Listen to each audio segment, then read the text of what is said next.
কি লক্ষণ দেখা দিলে আমরা ডাক্তারের কাছে যাব?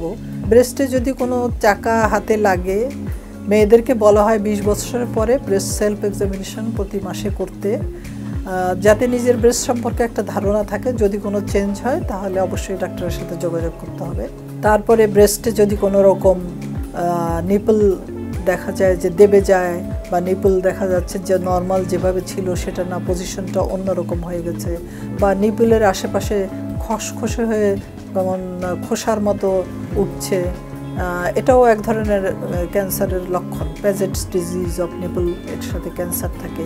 তারপরে যদি স্কিনে কোনো রকম টোল খায় বা যদি ভিতরে ঢুকে পড়ে, ব্রেস্টের শেপ সাইজ যদি চেঞ্জ হয় বা স্কিন লাল হয়ে যায় এরকম, বা ডিসচার্জ হয়, যে মিল্ক ছাড়া যদি অন্যরকম ব্লাড বা যদি ওয়াটারি বা অয়েলি ডিসচার্জ যেটাই হোক না কেন, এসব কন্ডিশন দেখা দিলে অবশ্যই ডাক্তারের শরণাপন্ন হতে হবে। Brought to you by Beacon Pharmaceuticals.